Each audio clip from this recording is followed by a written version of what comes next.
Hey everyone, and welcome back for another deep dive. Today we are going to, Jump into we're going to dive the into world of cars. car sales in 2024. It's a big one. Yeah, it is a big one. It's a wild world. It really is. We're looking back now. Kind of a Exactly. year in review. Exactly. It's like our year in review for all things cars. And we've got a really fascinating article here from Car and Driver. It's a good one. It is a good one. It's called The Biggest Winners and Losers in Auto Sales in 2024. And It's juicy. it is juicy. A lot of insights. Lots of insights to dig into. Yeah, so we're going beyond just the numbers, right? Exactly. It's not just about who sold the most cars. Right. We need to see the big picture. The big pictures. The trends. The trends. What surprised us? What does it all mean? Right. What does this tell us about where we're going? About the future. The future of driving. Yeah. So if you are at all curious about what the future holds for cars, or maybe you're just thinking about what your next car is going to be, Oh, yeah. you're in the right place. Stick with us. Buckle up. So what are the big stories of 2024? Yeah. Was the rise The ride. of the subcompact SUV. Uh-huh. I mean, these little vehicles were everywhere. They were everywhere. The article highlights the Chevy Trax as like Huge. huge. Yeah, over 200,000 units sold. That's a lot. It was their third best-selling vehicle overall. Wow. That's wild. Why do you think, why Right. were they so popular? Well, I think it's a few things. Okay. You know, fuel efficiency is always a concern for buyers. Big concern these days. Huge these days. And these smaller SUVs, they kind of offer, They offer a good balance. they do. You get the practicality. Uh-huh. And you're not guzzling gas. Yeah. But I think it's more than that, too. Okay. There's a certain There's an appeal. appeal to them. Yeah. You know, they're agile, Right. easy to maneuver, Especially in cities. especially in crowded cities. Yeah. It makes you wonder if this trend towards smaller vehicles will have any impact on, like, city planning. Oh, that's interesting. Like, in the future. Yeah, think about it. Yeah. Cities designed Uh-huh. around smaller cars. More efficient vehicles. Yeah, more pedestrian walkways, Yeah. bike lanes. That would be pretty cool. It's a cool thought. Yeah. So we've got these subcompact SUVs Mm-hmm. making waves. What about their bigger, They're big brothers. their bigger, brawnier cousins? Yep. The pickup trucks? The pickups. Any surprises there? Actually, yes. Okay. The full-size pickups, Yeah. still king of the road. Okay. But mid-size trucks had a great year. Interesting. Chevy Colorado, Okay. GMC Canyon, Uh-huh. saw big sales increases. So you'd think with gas prices, though, Yeah, you would think. those smaller trucks would be even more popular. You think so. Right. But the Toyota Tacoma, Mm-hmm. which has always been the leader Yeah. in mid-size trucks, Right. they actually saw sales decline. Hmm. That's interesting. It is interesting. What do you think? Is it just more competition Could be. from those other models, or are people starting to realize they don't need a giant truck Maybe to get around? Maybe we're seeing a shift within the truck market, Oh, okay. like people going for even smaller trucks. Like But- the Ford Maverick. Maverick, yeah. That thing's tiny, It is tiny. but it seems to be It's hitting a sweet spot. a sweet spot for Yes, people. they want The the utility. utility without the Without the giant. size. Yeah. Yeah. Speaking of bucking trends, Yeah. Volkswagen had a really interesting year. They did. You know, while everybody else is going all in on SUVs, Right. Volkswagen's like, hold on, sedans aren't dead yet. They're not dead yet. And their Jetta sales, Through the roof. over 50% increase. Right. What do you think is driving that resurgence? Well, Jett has always been A solid car. a good, solid car, Yeah. And I think they've done a good job updating it, keeping it fresh. keeping it relevant. Yeah, and I think there's something to be said for, like, the simplicity Ah. of a sedan, the affordability, Yeah. and then, of course, they've got their sporty models, the GTI Right. and the Golf R. Those were selling like hotcakes, too, Especially since it was the last year. the last year. For the manual transmission. The manual. People were snapping those up. Yeah, it seems like enthusiasts really wanted to get their hands on One last manual VW. one of those last manual VWs. Yeah, there's something about that old school, That that driving experience. Jason. Makes you wonder Yeah. if other automakers will try to play that nostalgia card. Ooh, bring back the manual. Yeah, or revive some classic designs. Put some modern tech in there. Who knows? That would be cool. It would be cool. All right, so let's shift gears a little bit here Okay. and talk about the luxury market. All right. Any big winners in that category? There were some standouts, Yeah. for sure. I was really surprised to see Lincoln having such a good year. Oh, yeah, they killed it. They really revamped their image, and it seems like it worked. It did. Yeah. They went from kind of like, A sleepy brand? yeah, a little sleepy, What's your player? a major player. A major player. They really figured out what modern luxury buyers want, Yeah. and they went for it. The redesigned Nautilus and Aviator, Big hits. huge hits. They're stylish. They've got all the tech. They're smooth. That smooth, luxurious ride. Yeah, that's Lincoln. What do you think set them apart, though, from the competition? Well, their designs are really fresh and modern, Yeah. but they didn't abandon their heritage either. Right. It's like that classic Lincoln feel, Uh-huh. but it appeals to a younger crowd, too, Right. a more tech-savvy buyer. Yeah, they found that balance. You did. Okay, so we've talked about subcompact SUVs, mid-sized trucks. Yep. We talked about a sedan comeback, Right. a luxury brand resurgence. What else is jumping out at you from these 2024 sales numbers? Well, we can't talk about 2024 without talking about Electric vehicles. EVs. And one of the biggest stories there was this wave of new electric crossovers that hit the market, Oh, yeah. like a tsunami of electric crossovers. The Chevy Blazer EV and Equinox EV both did pretty well, They did. but I was really curious to see how the Honda Prologue would do. Yeah, I mean, Honda's a little late to the EV party, a little bit. but they came out swinging with that one. They did. It exceeded expectations. It did. Really put them on the map. On the EV map? Yeah, but it wasn't just the new models, like Right. the established EVs, the Hyundai Ioniq 5, Yeah. the Ford Mustang Mach-E. Right. Those continued to sell really well. So it seems like that electric crossover segment is really Heating up. heating up. But it wasn't all smooth sailing for EVs in 2024, was it? Unfortunately, no. The Volkswagen ID.4 Yeah, ran into a little trouble a bit of trouble. with that recall. Oh, yeah, the door handle. The door handles. Love that. Yeah, it seems like a small thing, It does. but it had a huge impact on their sales. Sales plummeted. It shows you how even a little production issue can have a ripple effect, Huge ripple effect. especially in a market as competitive as EVs. As EVs. And one little stumble, And your competitors are right there. they're right there to capitalize. Exactly. It's a reminder that quality control is so important. Especially as these automakers are rolling out all these new... All these new EV models. Yeah. All right, let's talk about another automaker that faced some challenges in 2024. Okay. Stellantis. Yeah, it's Stellantis. This is the automotive giant that owns brands like Jeep Chrysler, Alfa Romeo Ram, and Dodge. Big portfolio. They had kind of a rough year across the board. They did. Almost every brand saw declining sales. That's a tough market out there. What do you think went wrong? Well, Stellantis is a big company. Uh-huh. It was formed from a merger of Fiat Chrysler and the PSA Group. Right. Lots of moving pieces. That's a lot to manage. Yeah, And the market's changing fast. it is. Consumer preferences are evolving. Mm-hmm. Technology is Advancing incredibly quickly. rapidly. And there's pressure to go electric. Yeah. Do you think Stellantis is behind in any of those areas? It's hard to say for sure. Yeah. I think it varies from brand to brand. Okay. Like Jeep, for example. Mm-hmm. They've updated their lineup. Okay. They've got new models. Uh-huh. But then you have Chrysler. Right. They seem to be struggling to find their place. Yeah, and then there's the whole electrification question. Right. Are they moving fast enough? Are they moving fast enough to embrace EVs? It's the question everyone's asking. Because it seems like everybody's scrambling to get into the EV game, They are, but some are moving faster than others. for sure. Earlier, we were talking about the success of the Honda Prologue, Right. and it makes you wonder, what did Honda do right that maybe Stellantis hasn't quite figured out yet? Was it the design? Was it the tech? The Or marketing? Maybe it was the timing. Yeah, timing is everything. Especially in the car business. Absolutely. And it seems like The timing is right for EVs. the timing is right for EVs right now. Yeah. We talked about the Chevy Blazer EV. Yeah. Equinox EV, doing well. It's doing well. And even the established models like the Hyundai Ioniq 5 Right. and the Ford Mustang Mach-E.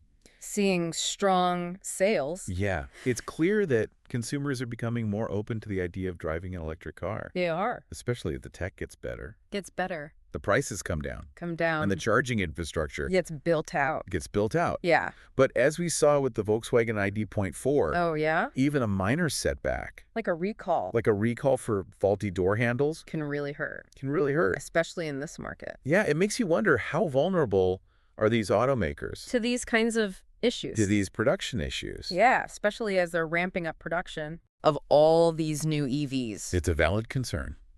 It is. Highlights the importance of quality control. Yeah. Testing. Rigorous testing. Can't cut corners. No, you can't cut corners. Not in this game.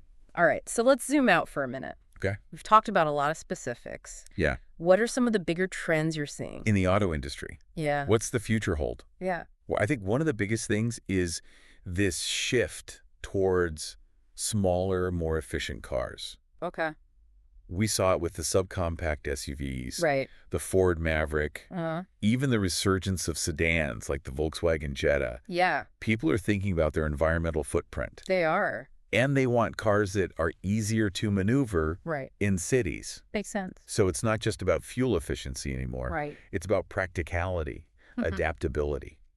And then, of course, we've got the electrification trend. Oh, yeah, that's only going to get bigger. That's only going to accelerate in the coming years. Absolutely. We're at a point where EVs are moving from the niche Yeah. to the mainstream. The mainstream. And that's going to have a huge impact On everything. on everything. Car design, Infrastructure. how we think about transportation, Wow. the whole shebang. And then on top of all of that, we've got all these advancements in technology. Oh, yeah. Self-driving cars, connected vehicles. Safety features. All this stuff happening so fast. It's mind-boggling. It's mind-boggling. It raises so many questions. Like, how will this tech change driving? Will we even own cars anymore? Or will transportation become a service? What will happen to all the jobs? They're tying to the car industry. Big questions. Big questions. And I don't think anyone has all the answers yet, Nope. but it's an exciting time to be following the auto industry. It really is. So as we move into the final part of our deep dive, Okay. I want to leave you with this thought. Right. Given all these trends we've discussed, Yeah. what kind of car do you see yourself driving in 5 years? Good question. Will it be electric? Will it drive Will itself? it drive itself? Will it even be a car? Will it even be a car? Or something totally different? Hmm. That's what I want to know. That's a great question. We'll all be thinking about it. Yeah, as the auto industry continues to evolve. It never stops. But for now, let's dig back into those 2024 sales figures and see what other insights we can uncover. Let's do it. So you're saying Subaru's sporty cars like the BRZ and the WRX took a hit in 2024. Yeah, they saw some pretty significant declines. Makes you wonder what's happening with sporty cars in general. Right. Is it just a shrinking market? Is it a niche thing? Or is something else going on? You know, I've always loved the idea of like a fun sporty car. Oh, yeah. I remember taking a road trip a few years back in a friend's Mazda Miata. Oh, nice. Top-down winding roads. Just pure driving enjoyment. It was so much fun. Look. But I can see how, for a lot of people, practicality wins out, Right. especially as cities get more crowded and fuel efficiency becomes a bigger concern. Yeah. But then you have the Subaru thing, too. What do you mean? Well, Subaru's brand is all about practicality. Yeah, all-wheel drive, that outdoorsy image. Exactly. Does a sporty car really fit into that? It seems like they're trying to appeal to two totally different buyers. Two different worlds. Yeah. On one hand, you've got the people who want a rugged SUV for their weekend adventures. Right. And then you've got the driving enthusiasts who want performance and handling. Can they really do both? It's a tough balancing act. It is. Yeah. And it's not just Subaru. Yeah. A lot of automakers are trying to figure out how to appeal to a wider audience. Without losing their identity. Exactly. You don't want to dilute your brand. No, you don't. I guess it all comes down to understanding your target market. Knowing what they value. Yeah, speaking of target markets, we were talking about the struggles of Stellantis earlier. Right. They've got all those brands, but so many of them saw declining sales in 2024. It's a tough one. What do you make of that? I think it reflects some of the bigger challenges in the industry. You know, Stellantis is huge. It's massive. It came from a merger of Fiat Chrysler and the PSA Group. Yeah, so many brands under that umbrella. Lots of moving parts. It's like trying to steer a giant ship. It is. Yeah.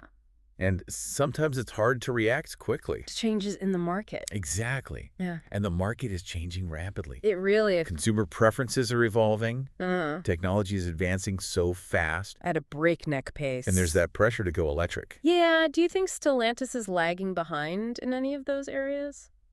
It's hard to say definitively. Okay. I think it depends on the specific brand. Okay. Some brands, like Jeep, Yeah. they've been good about updating their lineup, Okay. introducing new models. But Others are struggling. like Chrysler.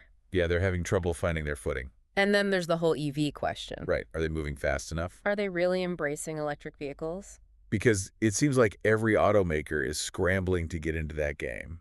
But some are definitely moving faster than others. We were talking earlier about the success of the Honda Prologue.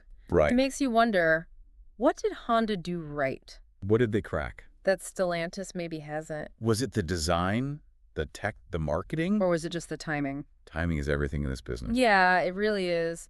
And it seems like the time is right for EVs. It does. We talked about the Chevy Blazer EV, Uh-huh. the Equinox EV doing well. And the established models? Yeah, even the established models like the Hyundai Ioniq 5, Right. the Ford Mustang Mach. They're all seeing strong sales. It's clear that consumers are more open to the idea of driving an electric car, More open than ever. especially as the tech gets better, Yeah. prices come down, and the charging infrastructure gets built out. Exactly. But as we saw with that Volkswagen ID.4 recall, Oh, yeah. even a small setback, Can have a big impact. like a recall for faulty door handles, Yeah. It can really derail things it makes you think, how vulnerable are these automakers, to those kinds of problems. especially as they ramp up production of these new EVs. It's a risk they have to take. It's a risk, but a necessary one. I think so. It highlights the importance of quality control, Absolutely. rigorous testing. You can't afford to cut corners. Not in this game. No way. All right, so let's zoom out for a second. Okay. We've talked about a lot of specific examples. Yeah. What are some of the big overarching trends you're seeing? In the auto industry as a whole. Yeah, what's the future look like? Well, I think one of the most significant trends is this shift towards smaller, more efficient vehicles. Okay. We saw it with the subcompact SUV boom, Right. the popularity of the Ford Maverick, Uh-huh. even the resurgence of sedans like the Volkswagen Jetta. Okay. People are more aware of their environmental impact, Yeah. and they want cars that are easier to maneuver in cities. Makes sense. It's not just about fuel efficiency anymore. Right. It's about practicality, Uh-huh. adaptability. And of course, we can't forget about the electrification trend. Oh, that's huge. Yeah. That's only going to accelerate. It's the future. It really is. We're at a turning point. Yeah. EVs are going mainstream And that's going to have a huge impact on everything. on everything. How cars are designed, The infrastructure. how we think about transportation. It's a whole new world. It is. And then you layer on top of that What? all the advancements in technology, Oh, yeah. Self-driving cars, connected cars. advanced safety features. It's all happening so fast. It's mind-blowing. It makes you wonder, how will all this tech change the way we drive? Right. Will we even own cars anymore? Or will transportation become more of a service What happens to all the jobs? that are tied to the auto industry? Big question. These are big questions, and I don't think anyone has the answers yet. It's all unfolding. It is. It's an exciting time to be watching the auto industry. It really is. So, as we move into the final part of our deep dive, Okay. I want to leave you with this thought. Given all these trends we've discussed, what kind of car do you see yourself driving in 5 years? Will it be electric? Will it be autonomous Will it even be a car? or something completely different That's a great question. It's something we'll all be thinking about. as the industry evolves? Exactly. It's a fascinating time. It is. Let's dig back into those 2024 sales figures Let's do it. and see what other insights we can uncover. All right, so welcome back to our deep dive into the 2024 auto sales numbers. We've talked about the rise of these subcompact SUVs, the electric revolution, and the struggles that some of these legacy brands are facing. But before we wrap things up completely, there's one more brand I want to kind of circle back to. Cadillac. Cadillac, yeah. You're thinking about those sedans? The CT4 and CT5? They got that refresh? Yeah, they got the refresh, but they still didn't seem to really connect with buyers. It's interesting, right? Because those V-Series Cadillacs, Oh, yeah. those are incredible machines. Performance beasts. But it illustrates how hard it is Yeah. to balance that performance heritage Uh, with what the market actually wants. Because most people aren't looking for a track-ready sedan. Right. They need something for their daily commute. Yeah, they need practicality. Comfort. It's like they're stuck between two worlds. Trying to appeal to the enthusiast Yeah. and the everyday driver. Yeah, can they do both? It's a tough question. It is, and Cadillac's not alone. Think about Porsche. Oh, yeah, Porsche's a great example. They built their name on sports cars. But now their bestseller, Is an SUV? the Cayenne, The Cayenne. It's wild how much the market has shifted. it really is. Mm. So maybe the key is Yeah. finding that balance. Between heritage, heritage. evolution. Exactly. So we've talked about a lot. We have subcompact SUVs, electric trucks, struggling sedans. What stands out to you as like the biggest trend of 2024? I think it has to be the continued rise of electric vehicles. Yeah, It's not a niche thing anymore. it's the future. It's the future. And you see it in the sales numbers, but it's bigger than that. It is. It's a shift in what people care about. Okay. Fuel efficiency, Sustainability. sustainability. And the automakers are trying to keep up. Yeah, they have to. They're scrambling. It really is like a perfect storm brewing. Yeah, all these forces coming together. And it's going to completely change the car industry. Reshape the whole landscape. And like we saw with the Volkswagen ID.4 recall, Right. this transition isn't going to be without its hiccups. There will be bumps in the road. Bumps in the road. Some companies will adapt better than others. Yeah, so as we look ahead then, what do you think is going to be the defining characteristic? Of the car market, 5 years from now. Yeah, in 2029, what's it going to look like? That's the big question, isn't it? It is. I think we're going to see even more emphasis on technology and connectivity. Okay. Cars will become like extensions of our phones. Oh, wow. Seamless integration with our homes, Yeah. our cities, Everything. and then, of course, there's the self-driving question. Are we even going to be driving these cars in 5 years? It's hard to say for sure, Yeah. but I think it's a real possibility. Yeah. It's all happening so fast. It's incredible. It really is. That's what makes this industry so fascinating. So much change. Always evolving. New things on the horizon. Well, thanks for joining us for this deep dive into the world of 2024 auto sales. It's been my pleasure. It's been fun. Until next time, keep your eyes on the road. And your mind's open.